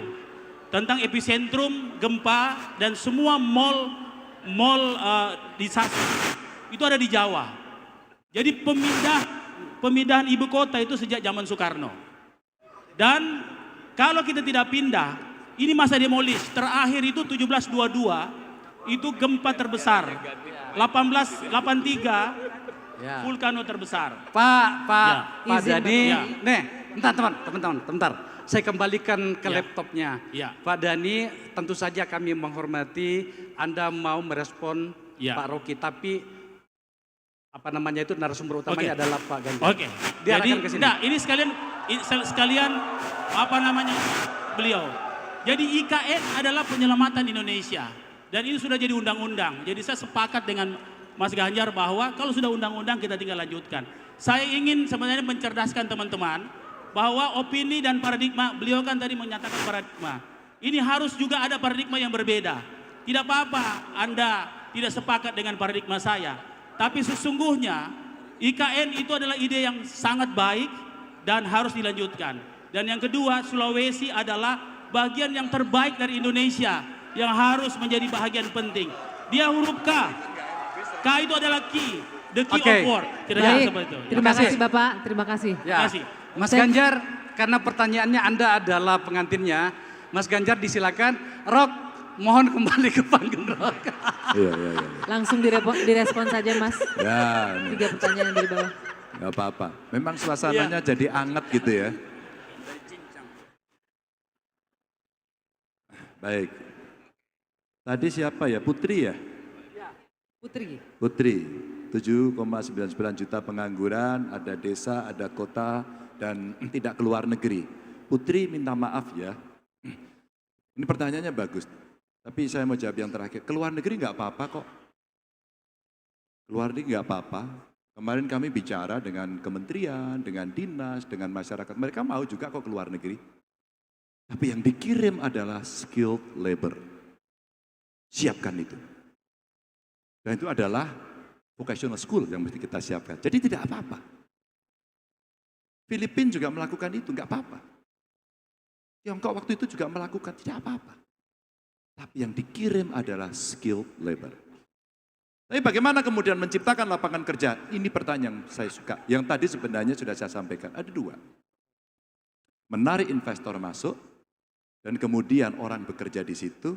Tugas kami, tadi Prof bilang SDM-nya kurang baik, maka disiapkan SDM-nya baik untuk menjemput itu. Dan desain itu ada. Desain itu ada. Tapi seandainya itu tidak mencukupi, apakah kemudian kita diam? Tentu tidak. Yang kedua adalah menciptakan entrepreneur. Dan kita masih sangat kurang jumlah entrepreneur yang ada. Maka tadi saya katakan 3. Ya Putriana tadi. 1 terkait dengan kira-kira menyiapkan anak-anak muda kita dengan bakat-bakat dan talentanya agar kemudian dia bisa bekerja sesuai yang dia minati. Didampingi, dilatih. Yang kedua, nanti akan ada problem yang saya sampaikan tadi, akses permodalan. Tadi saya belum cerita.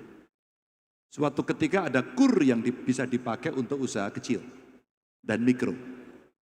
Bapak Ibu tahu, KUR itu saat itu bunganya 12%. Nggak mungkin bisa kompetisi. Akhirnya nggak laku. Saya berdiskusi dengan kawan-kawan saya ketika masih jadi gubernur. Apa yang bisa kita lakukan? Pak Ganjar bisa kasih terobosan. Oke, saya mau akses untuk mereka, startup, kelompok perempuan, kelompok marginal, mahasiswa yang sudah berusaha, dikasih modal. Tapi dengan suku bunga segitu nggak mungkin. Kami bicara dengan OJK, kami ngomong dengan OJK, dan akhirnya kami bisa mendapatkan suku bunga 7%. Ya, mereka kita kasih modal, kita kasih dampingan. Akses perbankan. Baru kemudian pendampingan tadi dengan training-training pelatihan, digital ekonomi, packaging, manajemen, itu yang kita lakukan. Jadi menciptakan tenaga kerjanya bukan kemudian mereka harus menjadi pegawai, menjadi buruh saja, tapi mereka bisa menjadi entrepreneur yang kita fasilitasi. Yang menarik adalah pada saat itu kami berdiskusi dengan Pak Presiden, dengan beberapa menteri, dan penurunan suku bunga dari 12 ke 9 itu dirilis di Jawa Tengah. Maka sebelum itu saya sampaikan, Pak nanti katanya ada mau statement rilis suku bunga dari 12 ke 7%, Pak. Oh iya, kurnya kita turunkan agar ini menjadi accessible ke masyarakat. Oke, bagus, Pak. Pak, saya sudah punya yang 7%, Pak. Saya sudah punya yang 7%. Dan sekarang mereka turun 7% kurnya dan akhirnya sampai 6%. Itulah permodalan yang bisa. Tapi berhenti sampai di situ? Oh tidak. Tidak. Kami mengembangkan Basnas. Zakat infak sodaqah. Jadi keumatan. Dan kemudian apa? Mereka yang ingin menjadi pengusaha, kita fasilitasi dengan menggunakan sumber itu. Dan itu bisa. Ini contoh bagaimana data BPS mesti kita respon. Mudah-mudahan statement saya ini jelas dan crystal clear. Sehingga nanti siapapun boleh tinggal pendidikan yang baik. Maka sepakat saya. Suatu ketika saya ditanya Pak Renat Kasali soal pendidikan dan nasib guru.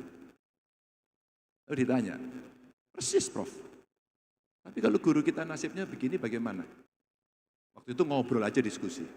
Ya saya membayangkan aja Pak, kalau guru bisa masuk pertama bergaji 10 juta saja. Orang-orang yang hebat ini kita harapkan mau menjadi guru karena ideologis dan karena keprihatinan yang itu. Kedua, ketika akses pendidikan jauh lebih mudah termasuk di remote area, maka anak-anak berbakat dari ujung-ujung gunung pun, dari remote area pun akan bisa mendapatkan itu. Ketiga, kita punya APBN, kita punya LPDP. Kita ada kebijakan tax deduction yang semuanya bisa dimasukkan gitu. Persoalannya, siapa yang mengkonsolidasikan ini? Saya ditanya oleh seorang mahasiswa yang sangat kritis. Udah Pak Ganjar nggak usah mikir yang gede-gede gitu. Pak Ganjar aja waktu itu bagaimana? Saya kasih simpel. Dengan berbasis pada kekuatan APBD yang saya miliki. Ingat nggak waktu Undang-Undang Otonomi Daerah diberikan? Maka guru-guru yang bergaji 300.000 itu Pak, yang diberikan per 3 bulan itu Pak, begitu kewenangan masuk ke saya, mereka saya pastikan kamu semuanya di kabupaten masing-masing mulai hari ini seluruh pendapatanmu berbasis UMK. Dok. Dari 300.000 Pak menjadi 1,2 Pak, menjadi 1,5 sesuai dengan UMK, bahkan ada yang 2,4. Hanya butuh komitmen. Maka kalau kemudian kita merancang yang baik, insentif yang baik, penilaian yang baik, bukan tidak mungkin itu dilakukan, maka SDM harus menjadi prioritas untuk kita mengembangkan. Ingat, 13 tahun ke depan kita mengalami situasi bonus demografi. Mau kita kelola SDM-nya dengan baik atau menjadi malapetaka. Dan inilah konsepsi dasar yang kita berikan. Mohon maaf kalau ada kekurangan, terima kasih atas masukannya. Mudah-mudahan ini mencerahkan kita semua dan membantu saya. Ya. Assalamualaikum warahmatullahi wabarakatuh. Masih ada Mas? Pertanyaan Pak Prof tadi? Sudah. Mas, sudah. Oke, Langsung, sekarang Mas, kita tersambung dengan Mas, saya paham, kita punya waktu Prof. Saya ambil alih kendali. Oke, sekarang ke... Oh satu lagi, sorry. Soal Wapres. SDM. Wapres. Ya, Bapak nonton percakapan saya di televisi Pak.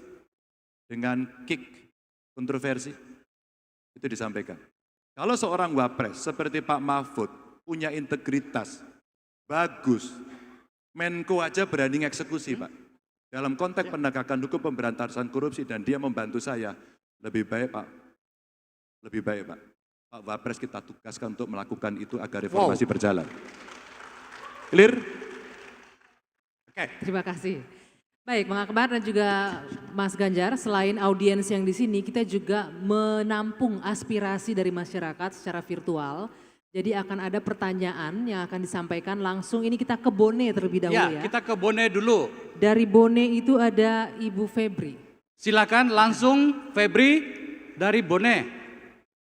Jangan panjang-panjang karena ini sudah penambahan waktu. Oh, Mas Febri, singkat ya. Ya. Mas Febri, Mas singkat Febri. dan langsung ya pertanyaannya ya. Ya, Siap, ya Bu ya. Ya, Assalamualaikum warahmatullahi wabarakatuh. Ya, terima kasih atas kesempatan yang diberikan. Saya Febri dari Bone, salah satu pemuda dari Bone Sulawesi Selatan juga. Singkat saja pertanyaan kepada Capres Ganjar. Selamat datang di Kota Daeng, Kota Makassar, Bapak Ganjar, Capres Indonesia. Pertanyaan saya, bagaimana tanggapan ya terkait dinamika politik yang kian memanas ini, Pak Ganjar, bahwasanya dari hari ke hari kita melihat betul bahwa di dalam politik tidak ada yang abadi, ya, hanya kepentinganlah yang abadi karena yang dulu jadi kawan sekarang jadi lawan seperti itu. Kemudian saya juga ingin menanyakan secara pribadi mengenai Pak Ganjar, bagaimana kemudian proses politik yang terjadi sekarang ini, seperti misalnya bagaimana Mahkamah Konstitusi dan ada Mahkamah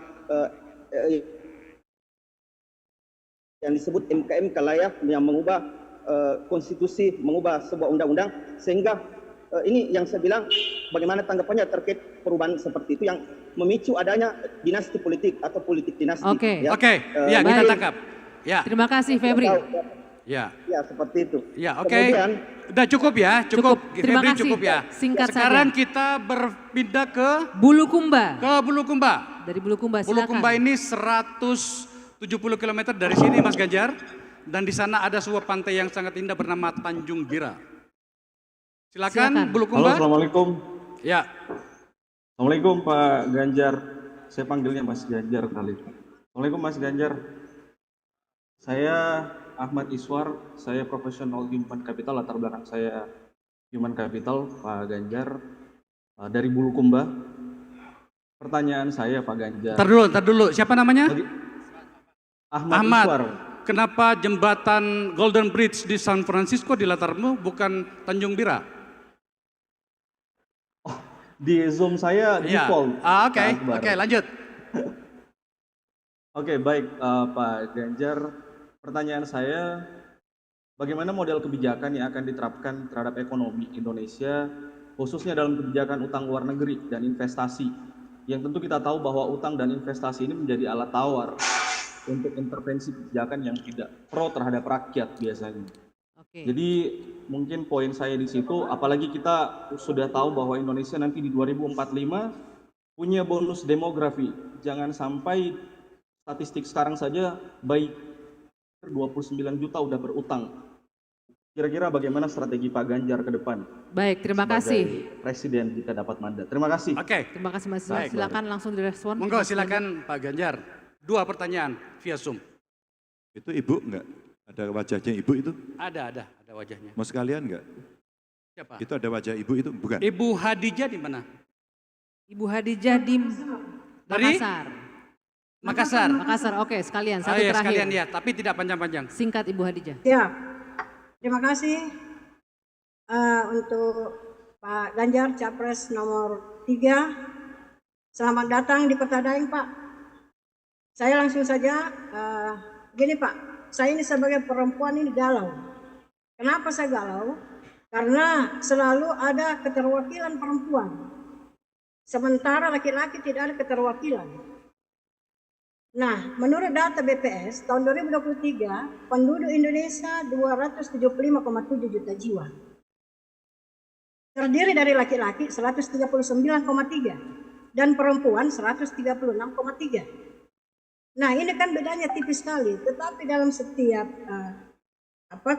selalu ada keterwakilan perempuan. Untuk saat ini 30%. Nah, apakah Bapak pada saat menjadi presiden bisa menghilangkan yang namanya keterwakilan, Pak? Karena laki-laki dan perempuan sekarang sama. Perlu Bapak ketahui bahwa perempuan dulu selalu dikatakan tulang rusuk. Sekarang ini bukan lagi tulang rusuk, Pak, tapi tulang punggung. Perempuan sekarang sudah jadi tulang punggung. Nah, yang kedua, Satu saja cukup mohon Ibu. izin, Pak, yang kedua, sekiranya Bapak jadi presiden untuk 2024, apakah moda kereta api itu bisa dituntaskan, Pak? Jangan hanya sampai di Baru, hanya Maros sampai di Baru. Nah, bisakah seperti daerah Jawa? Sekiranya bisa sampai ke Palopo, Pak, karena ke Palopo itu kampung saya. Terima kasih. Iya, oke. Terima kasih Ibu Ya. Hadijah. Monggo Silakan. silakan Mas. Direspon Mas. Ya, terima kasih. Febri tadi menyampaikan yang ada kepentingan abadi dalam politik. Ya, itulah realitas politik, Feb. Maka ada sikap yang mesti ditelurkan, dimunculkan, diedukasi kepada publik. Kalau kalian mau ke politik, berproseslah. Kalau mengambil sikap, ambillah sikap yang tegas. Maka kalau sikap tegas, konsisten, istiqomah, itu berat. Itu berat. Maka Feb, bagaimana pragmatisme muncul? Yaitu dipertontonkan. Maka peran partai politik sebenarnya juga ada satu, namanya pendidikan politik. Kalau itu tidak pernah dilakukan pendidikan politik, maka semua pragmatis. Siapapun bisa seolah-olah itu menjadi hak. Oke, itu hak, tapi berproses. Ada semacam meritokrasi dalam partai politik dan itu kewajiban partai politik. Maka kalau tidak, kan kejadian. Si A mau pasangan dengan si B, udah lama pacaran, nggak kawin-kawin. Iya kan? Kemudian ini pindah ke sini, yang ini pacarannya nggak jadi. Kemudian dia pindah ke sana. Itu sebuah pertunjukan saja. Dan itu sebuah pendidikan, dan semua kan bisa menilai itu. Maaf, saya tidak melakukan itu. Yang kedua, Pak Ahmad ya tadi ya, utang dan investasi tadi sebenarnya sedikit sudah kita sampaikan. Kalau kita punya kemampuan sendiri, maka yang kita lakukan adalah dengan APBN, dengan membawa para investor nasional. Ada sebuah kebijakan yang kami pernah diskusikan. Ketika mereka mau masuk, wajib hukumnya menggandeng yang lokal. Ketika kemudian belum terjadi. Selebihnya apa? Negosiasi. Kalau kita tidak negosiasi, pasti kita kalah terus-menerus. Dengan segala kepentingan yang ada. Nikel umpama kemarin di-challenge, oke. Saya apresiasi Pak Jokowi waktu itu. Betul, saya apresiasi. Karena bertahan. Di WTO kalah kita upayakan terus. Tapi smelter, streaming dilakukan terus-menerus. Kita nggak menyerah. Untuk apa? Agar kita kemudian punya yang dasar-dasar ini. Kita mampu punya satu kekuatan yang bisa menjadi bergen untuk dunia internasional. Ini salah satu contoh. Padahal kalau hilirisasi itu bisa kita lakukan, ini sumber daya alam loh ya, mineral. Terus kemudian kelautan maritim kita lakukan, perkebunan kita lakukan, industri digital juga kita lakukan. Betapa kemudian hilirisasi itu akan membuka ruang lebih banyak orang untuk bisa bekerja. Ini contoh saja. Maka investasi ketika kita punya kemampuan sendiri, ya lakukanlah. Punya kita sendiri. Afirmasi saya katakan dan perlu tindakan. Bu Atijah tadi menyampaikan, Bu mohon maaf Bu, dalam konteks kesetaraan, kalau perempuan laki-laki tidak ada aturan minimum 30%, Bu, itu repot. Itu repot. Itulah namanya affirmative action. Maka saya katakan di depan, kalau itu tidak, nanti tertinggal. Kalau tertinggal, stigma-stigma yang masuk, maaf. Perempuan selalu dikatakan ini domestifikasi, ya udah kamu di belakang saja. Kamu belum saatnya, maka nggak akan terjadi. Dan 30% itu ada teori politiknya gitu. Karena itulah yang akan bisa mempengaruhi suara dan kebijakan. Jadi jangan dihilangkan Bu. Justru itulah yang membuat nanti proses penyetaraannya itu akan makin baik. Dan sekarang sudah menunjukkan. Ini Bu, kali ini kita berbeda Bu. Saya yang akan melakukan afirmasi. Terus menerus. Agar lebih banyak perempuan untuk bisa nongol. Jadi kebijakan yang paling sederhana, Bu, sederhana. Ketika memilih calon kira-kira, ini pengalaman saya. Waktu jadi gubernur ada 2 kandidat calon kepala dinas. Sama-sama nilainya, kita pilih perempuan Bu. Itu afirmasi Bu. Keputusan yang diambil. Agar kemudian dia bisa mengerti apa yang kemudian mesti diputuskan, mesti dilakukan berdasarkan kodrat dirinya sebagai seorang perempuan. Sehingga itu bisa mewakili. Ibu hamil, anak-anak, KDRT, ya enggak? Itu yang mesti dilakukan. Ya. Dan apalagi ya tadi ya terakhir? Itu aja. Mudah-mudahan menjawab ya Bu ya. Mudah-mudahan menjawab. Terima kasih. Sekali lagi terima kasih. Mohon maaf kalau ada kekurangan. Baik, terima kasih. Kita kasih tepuk tangan yang meriah.